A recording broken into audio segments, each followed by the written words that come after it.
In this video presentation, colleagues at Oxfam Novib will share their research and findings from their recently published report on short-term impacts of COVID-19 on adolescent girls and young women in Pakistan. Through its 5-year program called Marriage, No Child's Play, Oxfam Novib aims to empower girls both at risk and affected by a child marriage, in addition to shifting harmful social norms and child marriage practices, especially in light of the current COVID-19 pandemic. The topics summarized on this slide include the background and objective of the program Marriage, No Child's Play, initiated in Pakistan to better understand the impact of COVID-19 on different groups of vulnerable adolescent girls and women, project methodology, key findings, particularly on risk of gender-based violence and risk of being married off, and finally recommendations for future programs to consider, especially regarding the impact of the pandemic on mental health stress.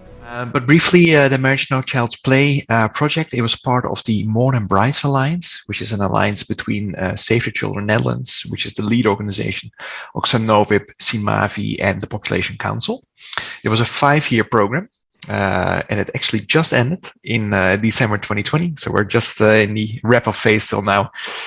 And it was in 5 countries: India, Pakistan, Malawi, Mali, and Niger. And today, of course, we're going to focus in on Pakistan, and specifically on Sindh and Punjab, 2 provinces. And for those who are familiar with Pakistan, you will know that these 2 provinces are really big.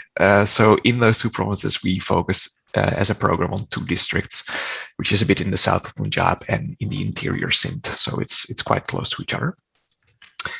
The project, as you can see in the bullet points at the end of this slide, it was all focused on empowering girls and young people to realize their sexual reproductive health and rights. That was the main ambition, and in that also ending and diminishing child marriage practices.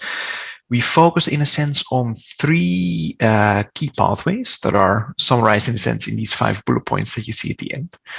But in general, the 3 pathways that we had was that we focus on girls' voices. So developing life skills, setting up girls groups, youth groups, really like the empowerment, the confidence of young people themselves. Then as a second pathway, it was all about alternative pathways. Think about education, economic opportunities, so all the alternatives for girls instead of child marriage. And as a third pathway, it was all about shifting social norms and policies to prevent child marriage and to empower young people. And that includes, for example, also setting up joint action with young people and communities against child marriage. And then when it comes to COVID-19, so the pandemic, in terms of our program, it hit in the last year of the project. And many program activities actually came to a halt because of it. Of course, there were many big limitations and, of course, refocus because of all the urgencies that arise. And in terms of like the adaptation, so many activities halted, but also the project, local partners, Oxfam country offices, they adapted to the COVID-19 pandemic and responded to it. And in a sense, looking at the project theme of sexual reproductive health and child marriage, there were 5 key themes that were linked to the gendered impact of COVID-19 that the project started to focus on, which is the impact of COVID-19 on child marriage, increased school dropouts, increase in domestic violence faced by young women and girls, reinforcement of the patriarchy. Any social norms changes were under pressure in terms of reverting back because of the pandemic, and increased cases of child abuse. And 3 key or like main strategies were implemented to address these topics. First were discussion with communities to really like lay out, okay, these can be the gendered impact of COVID-19. You can think about like approach through social media, awareness raising sessions in communities when it was possible according to new COVID-19 guidelines in terms of safety, sharing informative pictures and videos through WhatsApp, for example.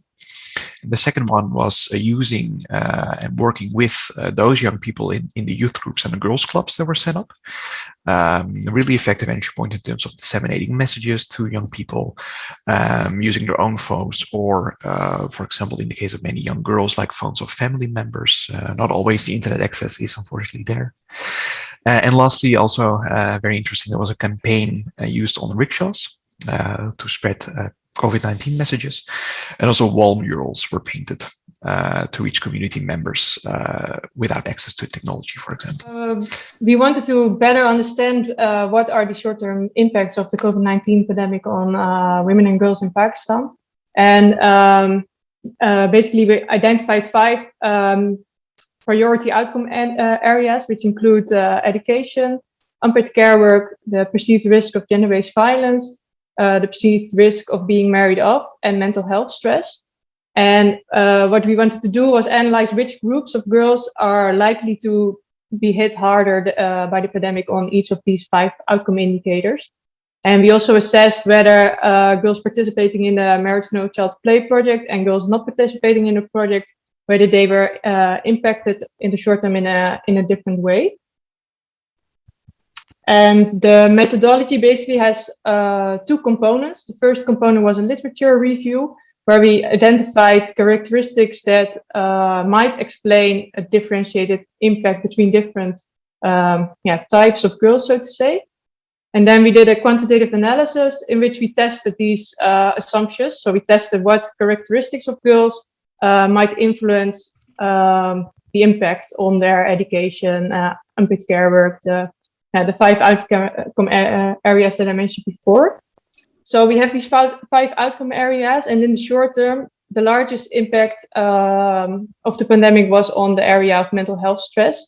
So around 90% of the girls indicated at least some form of mental health stress, which is quite a lot. And then for a smaller percentage of girls, we found negative impact on school attendance, roughly 15%, an increase in unpaid care work responsibilities for roughly 1 in 4 girls, and the risk of GBV, the perceived risk of GBV increased for around 1/3 of the sample, and the perceived risk of being married off also increased for 1 in 3 girls. Then the short-term impacts of the pandemic, they were similar for the girls participating and for the girls not participating in the project. And lastly, a key finding is that really the short-term impacts are different for different groups of girls. So this is also feeding into a future program recommendation that really diverse group of girls cannot be treated in a homogeneous ways because the pandemic impacts them in different ways. We asked girls to respond to the statement, women and girls are at increased risk of violence during the COVID-19 lockdown. So this is really a perception type of question. And 1 out of 3 girls, they actually perceived that indeed women and girls are at increased risk of violence during the lockdown. And we found a positive significant relation between this perceived risk and their absence of parents at home. And then we also found that girls who feel better able to voice their needs, concerns, and interests when it comes to decisions about their work, they are also more likely to perceive an increased risk of GBV during the lockdown. I have one more indicator that I want to present is again a perception statement that is about whether women and girls are at increased risk of being married off during the lockdown. And then again, 1 in 3 girls, they agreed that women and girls are at increased risk of being married off. And there was a correlation also between the girls that agreed to this statement and the previous one about gender-based violence. Again, girls who feel they can voice their needs, concerns, and interests regarding their decision about their marriage. This time they were more likely to perceive increased risks of being married off during the lockdown. And we also discussed that this might relate to the level of awareness that they have about potential risks. And again, we found a positive relation to the absence of parents at home. So one recommendation is that programs should really focus or should be sensitive on to the diversity among girls and the different impacts that that it could have on different girls. So that interventions could be tailored to subgroups. Then another recommendation that programs should that have a focus on GBV could consider a focus also on the girls whose parents are absent from home, because we saw this significant relation between the two. Also, that programs should be mindful that empowerment can work in different ways on girls. So on the one hand, we saw, or I didn't present it, but there was a positive relation to the between the empowerment of girls and their ability to stay in school during COVID. But also that the risk of GBV, for example, or the perceived risk of GBV increased. So it could work in different directions. And lastly, so mental health stress was really the biggest. Was impacted the biggest by the pandemic. So this is also to keep in mind, because it potentially could evolve into long-term impacts if it's not addressed adequately.